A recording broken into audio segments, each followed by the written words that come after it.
Estamos con la doctora Shirley Franco. Ella es investigadora de Derecho Constitucional. Hizo un trabajo de investigación sobre activismo judicial en Paraguay, una forma reactiva de justicia compensatoria. Es el título, digamos, del trabajo que realizó ella, creo que con un equipo, y le vamos a consultar mejor acá a la doctora. Doctora, muchas gracias por visitarnos, por acompañarnos. Hola Carlos, muchísimas gracias por la invitación. Asimismo fue un trabajo realizado con un equipo de trabajo con gente de la Universidad de Notre Dame.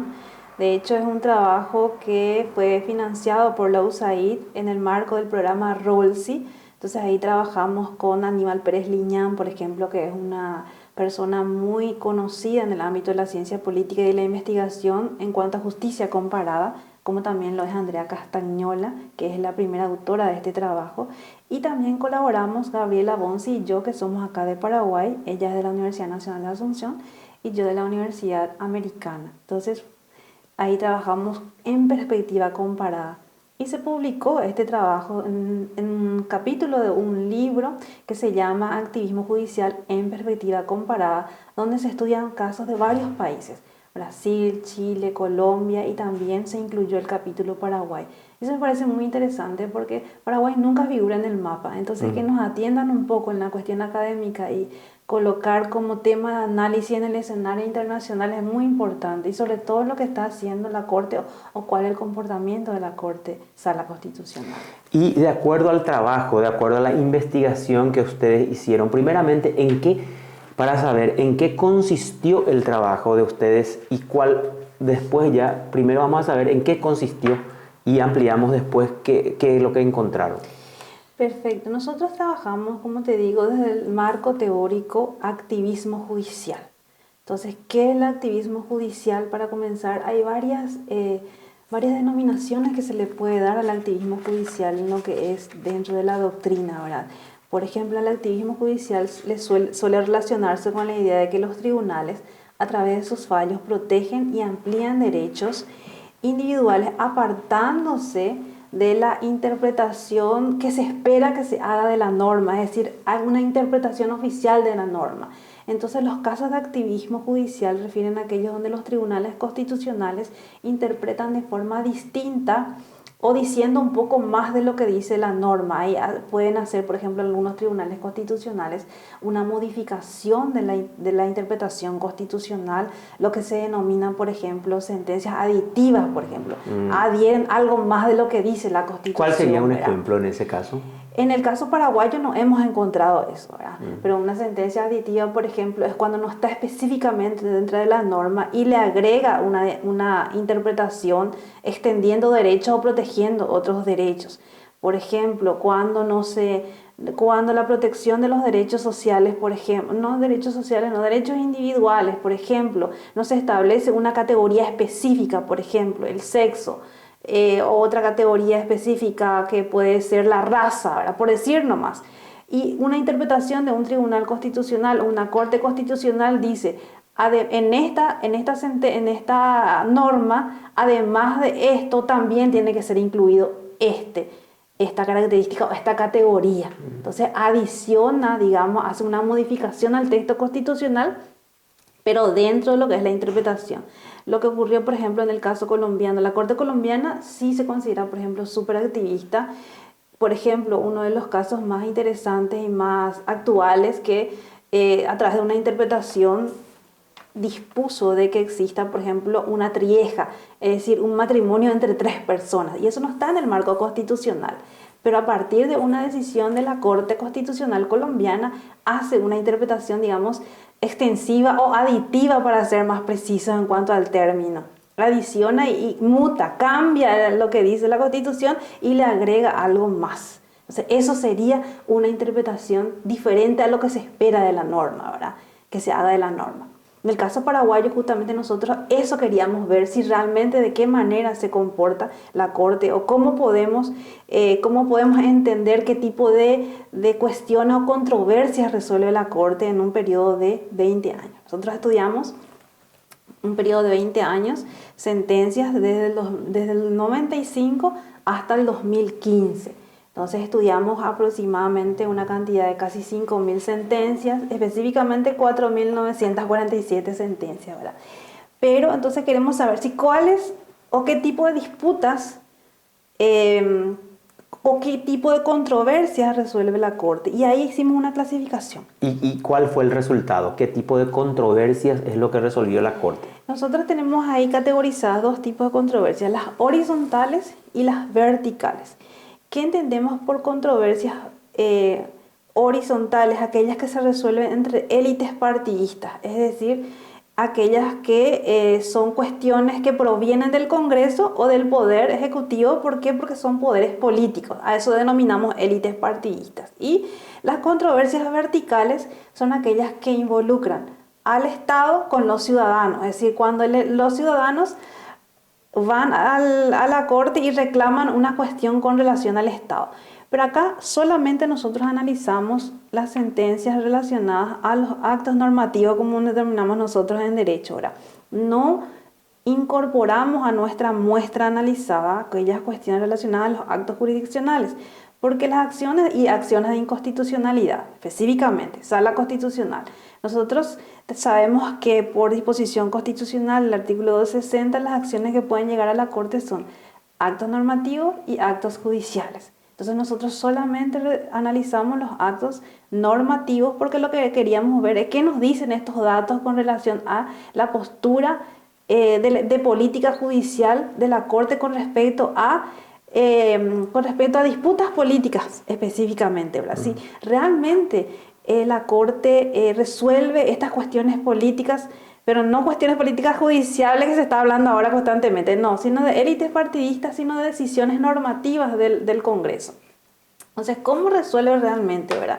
Si hay una posición restrictiva de la Corte, se autorrestringe para resolver, declara inconstitucional la Corte varias veces una norma emanada del Poder Legislativo y del Poder Judicial, ¿con qué frecuencia? Y ahí nosotros encontramos que, dado el diseño institucional y diseño constitucional específicamente de nuestro sistema constitucional que tiene el efecto interpartes, es decir, hay una característica combinada tanto del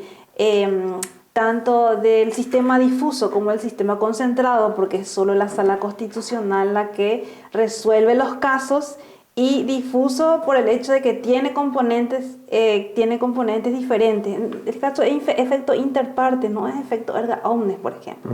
Entonces, o sea, cada persona tiene que accionar.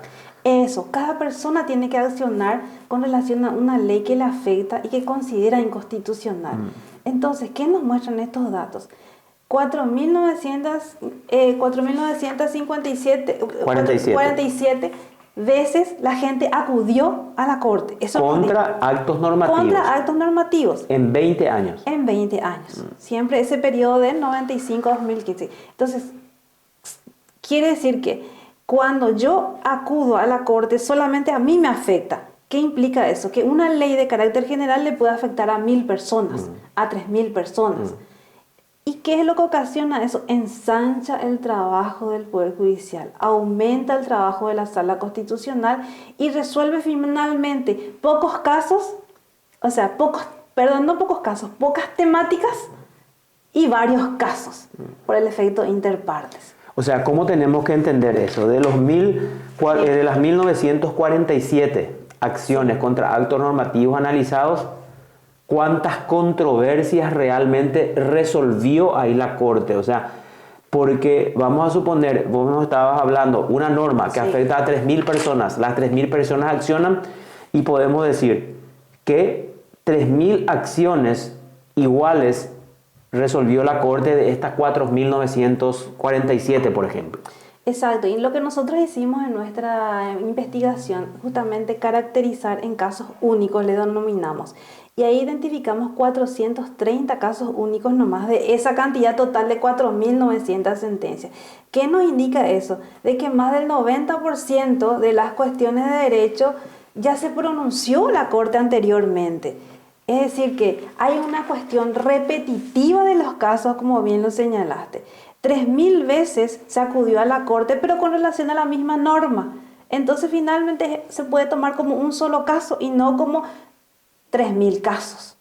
Sí, denominamos nosotros caso único. Entonces, lo que hace la sala es reafirma su posición de resolver múltiples casos, pero con relación a unas temáticas únicas. Y esas temáticas únicas nosotros identificamos solamente 430. Fíjate, el 90% de las decisiones de la Corte son casos repetitivos. Un ejemplo, doctora, para que podamos entender y para que pueda entender la gente que nos está viendo y escuchando. Justamente nosotros hicimos también en la parte cualitativa esa data empírica, ¿verdad? Y encontramos que el papel de la Sala Constitucional se dividió en ¿cuáles casos? Sistema de seguridad social, es decir, cuántas veces la gente acudió para que se le tutele sus derechos con relación a la seguridad social. Recordemos nosotros que acá en Paraguay tenemos una multiplicidad de leyes con relación a la seguridad social, muchísimas leyes con relación a lo mismo, y eso hace también de que haya una confrontación normativa. Entonces, ¿qué es lo que hace ahí los jueces que hicieron ahí? Los jueces de la Corte dijeron varias veces esta ley es inconstitucional. Varias leyes de la caja de jubilados bancarios, caja de jubilados municipales. Son ejemplos nomás que nosotros agrupamos dentro de un caso único que lo denominamos sistema de seguridad social. Entonces la Corte ya varias veces dijo, esta ley es inconstitucional, esta norma es inconstitucional, pero como le afecta a gran cantidad de personas, esa gran cantidad de personas acude a la Sala Constitucional para poder reclamar que esta ley que le afecta es inconstitucional. Y eso es lo que está pasando. Es decir, hay fallos recurrentes de la Corte para estos casos que finalmente hace de que aumente la cantidad de casos resueltos por la Corte, pero sobre temas únicos. ¿Y ahí qué es lo que se puede hacer? Se tiene que ver, convendría tener que los efectos sean, que el efecto sea erga omnes, por ejemplo, y no así individual, porque vamos a ver varios, si la norma afecta a 3.000 jubilados bancarios, quiere decir que tienen que accionar los 3.000 para que tenga efecto para cada uno de ellos. Yo en ese sentido no estoy muy convencida de que el mejor sistema sea el introducir el erga omnes, porque eso implicaría una reforma constitucional.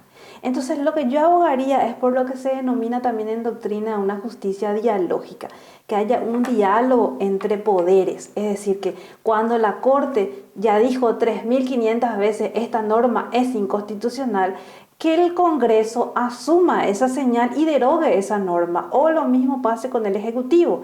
Si este decreto ya tantas veces se dijo por la Sala Constitucional que es inconstitucional, por lo tanto debería derogarse o modificarse esta norma. Esa sería una solución que se denomina, como te dije, justicia dialógica, es decir, que aboga por un diálogo entre poderes. De hecho, la Corte cada año envía su informe de poderes, se llama, que está establecido en una ley. Cada año le dice al Congreso, mira, hemos sacado tanta cantidad de acciones de inconstitucionalidad con relación a tales normas, tantas veces se declaró inconstitucional, pero el Congreso no toma nota de eso y por lo tanto no se deroga y se siguen planteando acciones sobre lo mismo, ¿verdad? Ejemplo, casos conocidísimos y que se denominaron en su momento caso de las viuditas, de los excombatientes. Exacto. Para que la gente, yo lo que quiero es para que la gente que nos ve y nos escucha entienda muy bien. Entonces, en ese caso de lo que vos estás hablando, esa justicia dialógica. Bueno, entonces ahí no tuvo efecto. ¿Por qué? Porque de los 4.937, más o menos ustedes encontraron que 3.000 correspondería a acciones presentadas por las viuditas. Exacto. Sin embargo, o sea, en ese caso el Poder Legislativo, lo más conveniente hubiera sido que el Poder Legislativo derogue ya esa norma antes de que la Corte resuelva todo, porque en 1.000 casos ya le dijo, esta norma es inconstitucional.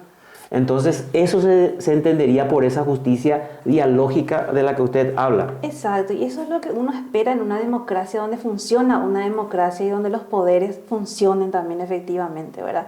Que tanto el Congreso escuche lo que dice el Poder Judicial y el Poder Judicial también revise los actos del Poder Judicial. Por eso está muy bien especificado en la Constitución el control entre poderes. La cuestión es que realmente las instituciones funcionen y asuman que así debe ser, ¿verdad? Entonces, ¿qué podemos decir para sacar una suerte de título? Hace falta una justicia dialógica Sí. o entre los poderes del Estado. Sí, falta diálogo entre poderes, es decir, es necesaria una justicia con diálogo basado en el diálogo entre poderes, para que realmente tenga efectos o surta efectos las decisiones de la Sala Constitucional. De lo contrario, va a generar muchísimo más cúmulo de casos en la Sala Constitucional, que es lo que siempre vemos, ¿verdad? Siempre vemos de que cuántos expedientes hay en la sala, se multiplican los casos y eso hace de que, por supuesto, también entre en un engranaje de que no pueda salir rápidamente las decisiones judiciales. Claro, para que la gente entienda, por eso quiero insistir, imagínense, de las 4.947 de las 4.947 acciones contra actos normativos, alrededor de 3.000 eran contra la ley del caso de las viuditas excombatientes. Sí, dividamos un poquitito, ¿verdad? Creo que un poquito menos de 3.000 y hay los otros casos que van combinados, porque fueron 4 grupos que encontramos, ¿verdad? Pero el caso que más concentró es justamente el caso de la ley 1626 y el caso de las viuditas, ¿verdad? Entonces sí, realmente fue así. Y el 626 es la ley de la función pública. Contra eso es lo que se accionó más. Entonces, los funcionarios públicos recurrieron más. Eso, pero también combinado con los otros casos, ¿verdad? Como te digo. Sí, la ley de jubilaciones, por ejemplo, fue bastante también, ¿verdad? Entonces, tenemos los porcentajes acá en el trabajo que se publicó. ¿Cuáles serían esos porcentajes, sí, doctora? Que es muy importante porque los datos estadísticos no mienten. Entonces, es muy importante manejar estos números ¿qué nos va a decir ahora la doctora? Justamente, nosotros encontramos que en los casos de seguridad social, 2.661 casos. Sí. En los casos de derechos de los funcionarios, 557. En los casos de transición a la norma penal, que 192. Y en los casos de autonomía municipal, que fueron los casos únicos, 151. Pero son números clasificados, digamos ya agrupados. Y ahí encontramos, por ejemplo, que en los casos de seguridad social, en el 84% de los casos se declaró inconstitucional. O sea, de los 2.661, de las 2.661 acciones promovidas, el 80%, escuchen bien, 84% fue declarado inconstitucional. Inconstitucional. Es decir, ahí te da la pauta de que cuántas veces la Corte tuvo que reaccionar ante una norma inconstitucional. Si bastaba quizás con un par de veces, si realmente funciona ese diálogo entre poderes para que asuma el poder legislativo y derogue una norma que se considera inconstitucional.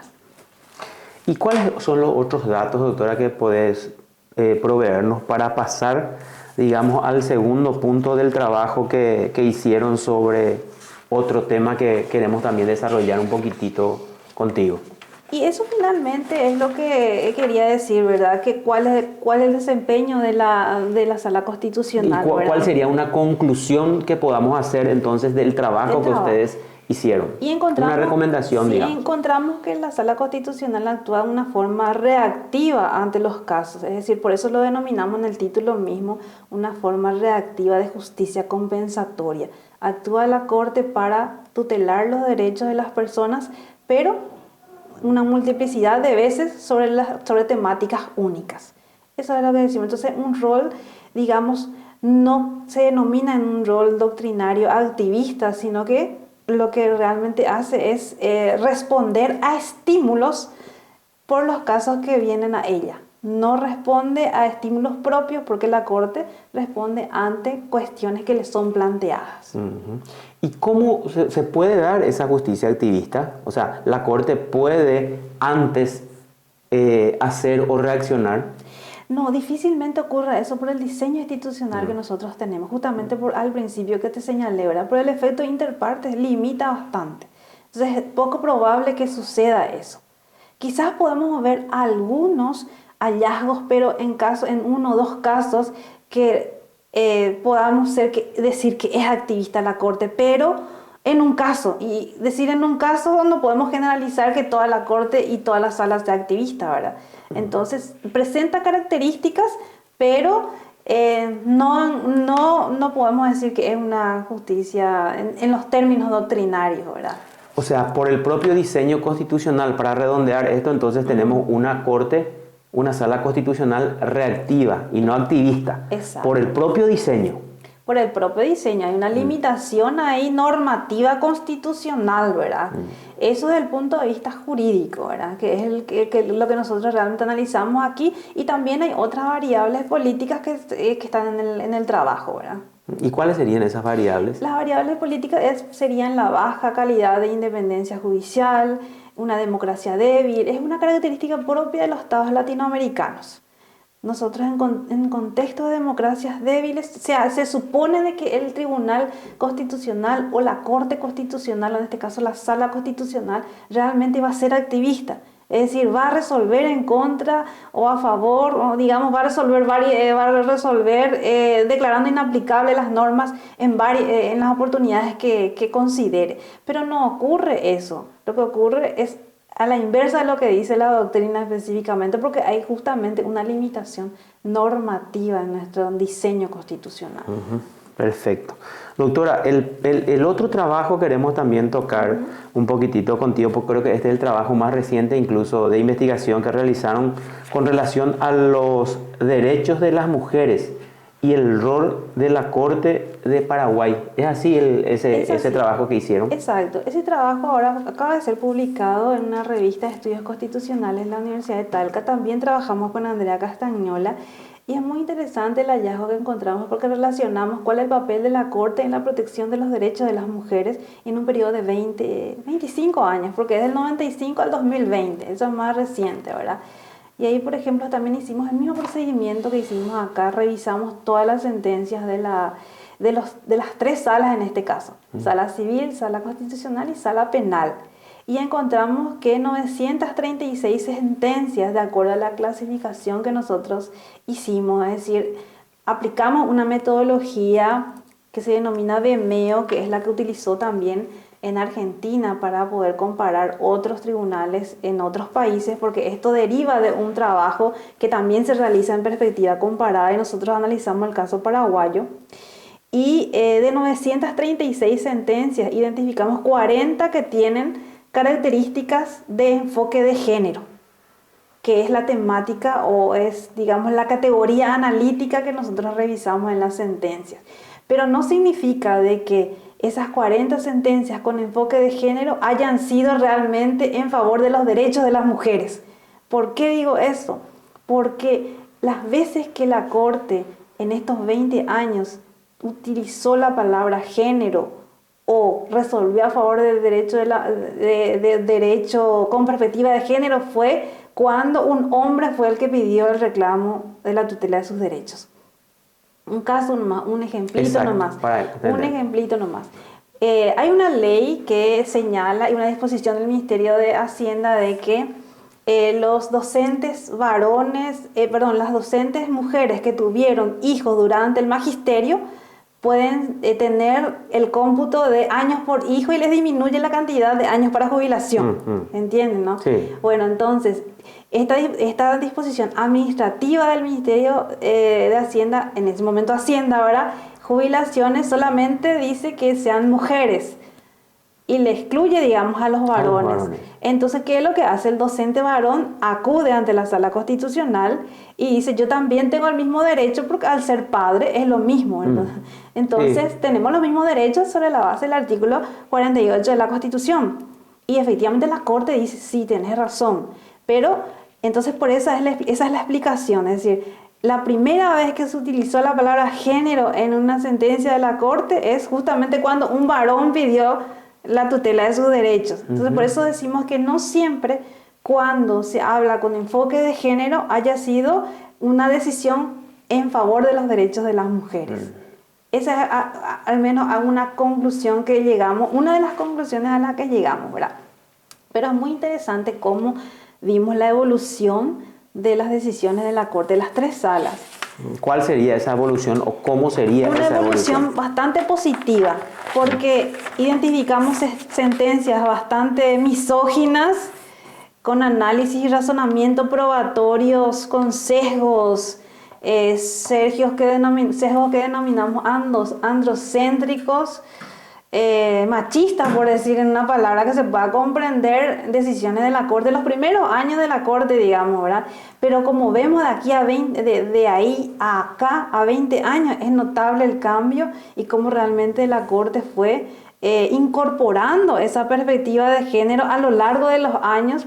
Y puede deberse a distintas variables, ¿verdad? Por ejemplo, el cambio de los integrantes de la Corte, las distintas capacitaciones que se realizan, el Estado también que forma parte de distintos instrumentos internacionales que ratificó. O sea, hay una labor importante, por ejemplo, de magistrados de la Corte en la época donde estaba la doctora Pucheta, por ejemplo, hay un cambio muy importante y muy notable ahí en cuanto a la protección de los derechos de las mujeres. La labor que ella hizo realmente en la Corte fue bastante importante para ese cambio innovador y de tutela de derechos de las mujeres. Y eso se reflejó en los fallos. Eso se reflejó en los fallos.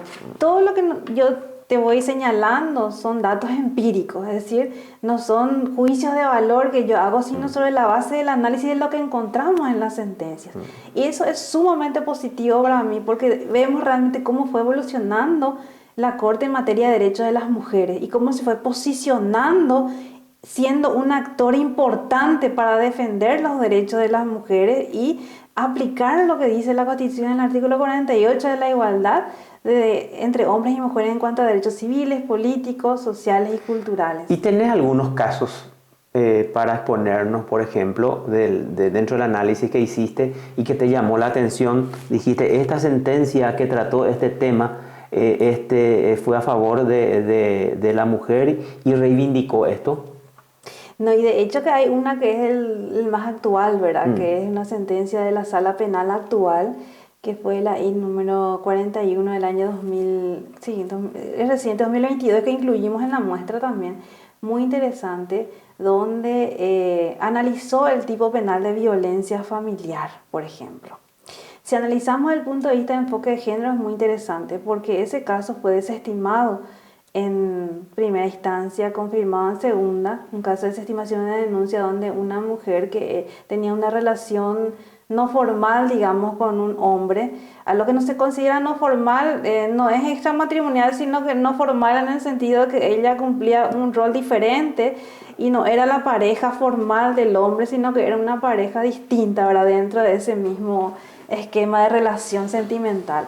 Entonces, ¿qué es lo que hizo la Corte? Digamos que no porque ella no esté dentro de una relación formal, no sea pareja formal O sea, para entender, sería una tercera persona dentro de la relación. Exacto, una tercera persona. Pero se comprobó que efectivamente tenía la relación con el hombre. Y fue víctima de violencia. Entonces, la norma que hace, la norma no le protege. En ese momento no le protegía, porque la norma ahora sí fue modificada. Sabemos que ya le protege en la norma actual. Pero, ¿qué decía el tipo penal de violencia? Solamente cuando hay convivencia en el ámbito familiar. Entonces, esa persona no forma parte del ámbito familiar. Y la Sala Penal hace una interpretación muy interesante con enfoque de género y utilizando esos elementos, mujer, relación de pareja, que aunque no esté dentro de una relación formal, no por ello la norma le tiene que desproteger. También tiene que ser protegida. Eso es lo que dice la Sala Penal y es sumamente interesante. Bueno, entonces para ir concluyendo, doctora, ¿qué puedes decirnos para redondear este trabajo? Entonces, ¿cuál es la conclusión final que nos podés dar con respecto a este trabajo sobre los derechos de las mujeres y el rol de la Corte de Paraguay?